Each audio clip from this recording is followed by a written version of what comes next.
Well, hello, hello. How are you all? I know you have never seen me in a baseball cap, right? And I literally just did my makeup on camera. I shared that over on our Glamit Cosmetics page. So my hair wasn't done. We got home late last night from our adventures in South Carolina. So what happened was I told Marvin on Friday, because y'all, he doesn't like short notice of we have plans. So he should be used to it by now after 25 years. I'm like, man, come on. So anyway, just kidding. Shout out to Pastor Marvin Price. Who am I? I'm Pastor Garlinda Price with Common Ground Ministry. And so Marvin and I have been together 25 years, married 17 years. So he already knows I have plans for you. Like, don't make plans for yourself, because I've already made plans for you. You can just eliminate that side of your life. I'm just kidding. So what happened was on Friday, I always tell him in advance or a day in advance. I know y'all have never seen me in a baseball cap. We're going to talk about that in a minute. I had already said we're going out of town. We're going somewhere. We will not be in Fayetteville, North Carolina on Saturday. So get your mind right.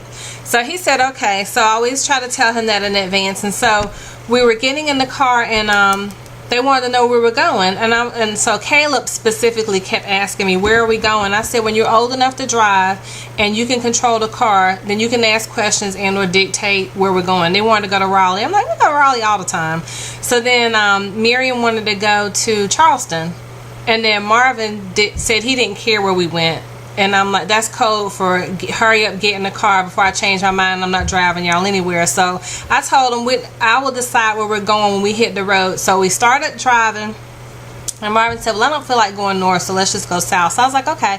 So we got to Lumberton, and traffic was backed up. I have no clue what was going on the highway. So we had to take all these back roads.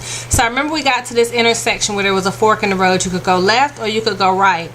He's turning left, and I'm like, I kind of know where we are because we see signs. And so there was I forget what part of South Carolina, but it was pointing towards Myrtle Beach or going in the opposite direction. And so he turned left, like towards Myrtle Beach. I said, Marvin, I'm not going to Myrtle Beach. And he was like, well, it's closer to go this way. We're only an hour and a half from there. If we go to Charleston or somewhere else, it's like 2 or 3 hours. I'm like, well, no, we're in Lumberton. That already shaved 40 minutes off the trip. That's my rationale, right? Because I'm not going to Myrtle Beach. And so he was like, so anyway, he drove us, and I was like, well, let's just take this road. I don't know where it goes. I think it was Highway 41. But we were just literally on the road to nowhere, wherever the road led us to. And when we got tired of driving, that's where we were going to go. So that's where we ended up seeing the alpacas and seeing the really pretty swamp and marsh and all that stuff. It was just gorgeous. We had such a good time. When we got home, I asked the kids what was their favorite part of the whole trip. And they said, of course, the alpacas. And they loved seeing the swamp. They thought the scenery was beautiful, and they loved that we got to be on a road trip in the car together, even though we did end up in Charleston. So when we got to Charleston, it was late. It was like 5:30, 6 o'clock. So we got a chance to run to the Louis Vuitton store. It was closed. Caleb was so disappointed because he can taste the Louis Vuitton belt and backpack. And then, I know I'm rambling, but I'm just getting to a point. And then we went to the Michael Kors store, but we only got to look in the window. They were closed, so we didn't have time to go in because, again, that's something Caleb wanted to do. And so I say that to say because they have vision boards that they've created for themselves. And on Caleb's vision board is a Michael Kors, I think a backpack maybe, and a Louis Vuitton belt. So he just wanted to see them in person to put eyes to his vision board, right? So I wanted to entertain him to do that because it's so important that we nurture and instill in them that whatever you believe God for, even though those may be materialistic things, it doesn't matter, because God said he'll give you the desires of your heart. It's all about faith and belief. And so how many times do you allow yourself to just get in the car and not have any destination? To just say, I'm unwinding, I'm shutting down. Like today, I didn't even cut my cell phone on. It kept dying anyway, but I left it off purposefully because I wanted no appointed destination. I wanted no one to make plans for me, even though I made plans for Marvin and our kids. And I wanted time to do what I wanted to do in my mind without being at the mercy of somebody else's schedule or somebody else's, whatever somebody else wanted to do. So sometimes you just need to get in the car or be by yourself or be with your family and the ones you love and have no appointed destination, and let God lead you where you're supposed to go. That's not the point of the message tonight, but that's the point that I'm making to you. When we got in the car, yes, it seemed frustrating to everybody that they had no clue where we were going, but I did sort of in my mind know, hey, I want to go to Charleston. I don't know why, I just felt like I needed to be as southern as possible on yesterday. Sometimes I have to fall in love with my southern roots, and I need to see the beach, and I need to see things that make me feel connected to who I am. And Charleston is one of those places. And so I say all that to say is that even though no one else knew where we were going and I did, that's how God is. God knows where we're going. So even though you don't know where you're going and no one else around you knows where you're going, He knows where you're going. And He will always lead you in the direction of what you connect with. He will always lead you in the direction of what He wants you to feel a part of. Like, I felt refreshed after we left, even though it was 3 or 4 hours there. And literally we were only there an hour and turned around and came straight back. I got to think, I got to write in the car to the light of the cell phone. We ate crap, that we didn't need to eat. And so that's what you need to do sometimes, is allow God to, we all need to. We have to let God lead us in the direction that He would have us to go, knowing that whatever direction that is, we're going to feel refreshed, rejuvenated, reconnected, and we can run on the race that He's called us to run, right? So what I wanted to share with you tonight, I said all that to say, excuse me, is Matthew 7:6. Give not that which is holy unto the dogs, neither cast your pearls before swine, lest they trample them under their feet, and turn again and rend you. So I wrote myself a note that said, let's break down what that means. So if you came to the Fivefold Gathering of Women, or if you know me in any way, you know I love definitions, right? Keep it simple. I'm a simple girl. Oh, so I have on a hat because my hair isn't done. So when we got back last night, it was late. Today I haven't done anything. I worked on my book. I've studied, but I just didn't want to. I didn't feel like doing my hair. So that's why I have on a baseball cap. So as I was working on my book, that was a scripture that I was putting in the book. And I was like, I know we've talked about this before, but there was one sentence that I don't think I ever paid attention to. And it says, and turn again and rend you, lest they trample them under their feet, and turn again and rend you. I was like, wow. So cast your pearls, neither cast your pearls before swine, lest they trample under their feet. So it tells you that if you cast your pearls, the beautiful gifts and treasures that God has given you, before swine, they're going to trample them. What does that mean? They're going to run them over. They're going to run you over. They're going to disrespect them. They're going to disregard the pearls, the beautiful gifts that you're trying to give them. So a lot of times we want to give our gifts to people that are undeserving. A lot of times we want to give our gifts to people that have no respect. They don't even understand what a gift is. They don't understand what a gift you are. So they tend to run over you, disrespect you, mistreat you, trample over you, not realizing they're trampling over the gift that God sent to them by way of you, right? By way of your spirit.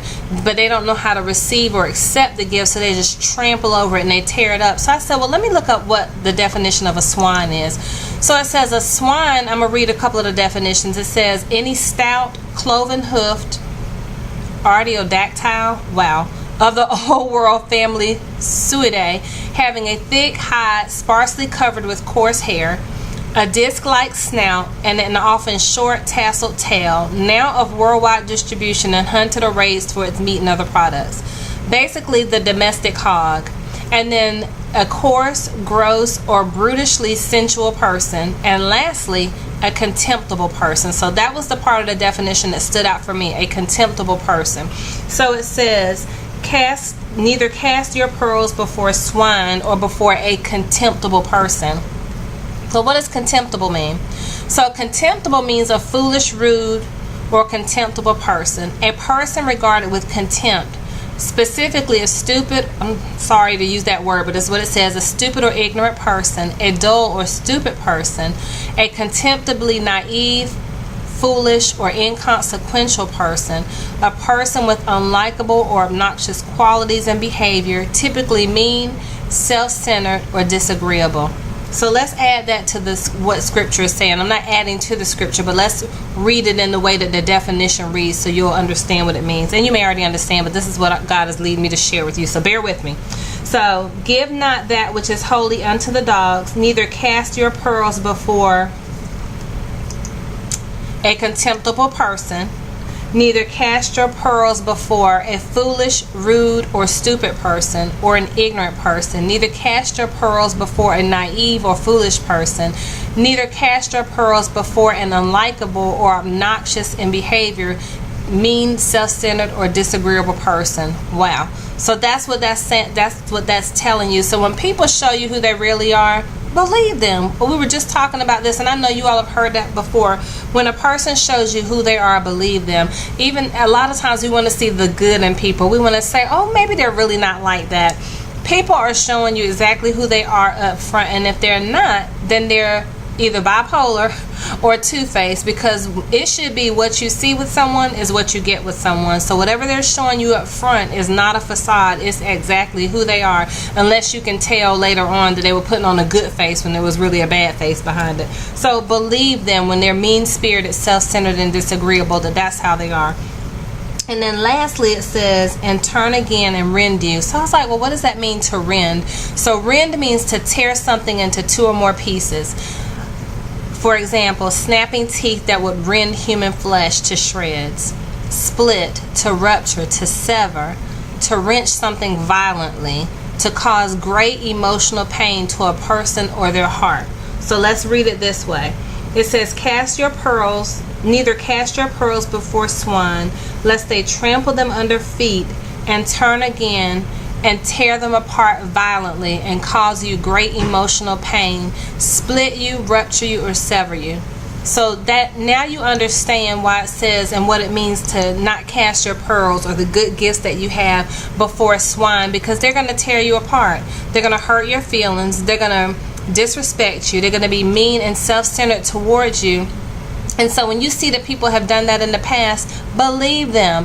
Don't keep going back trying to present your gifts. So I'm going to give an example. So when you're somewhere and you want to preach in that person's pulpit, or you want to be a part of their ministry, and they keep rejecting you, stop trying to cast your pearls before swine. I'm not calling them swine. I'm just saying stop trying to cast your pearls where maybe God hasn't wanted you to cast your pearls, and maybe He doesn't want you there. When you're in a relationship and you keep giving, and the other person's taking, or they're rejecting you and telling you that they don't want it, stop casting your pearls before swine.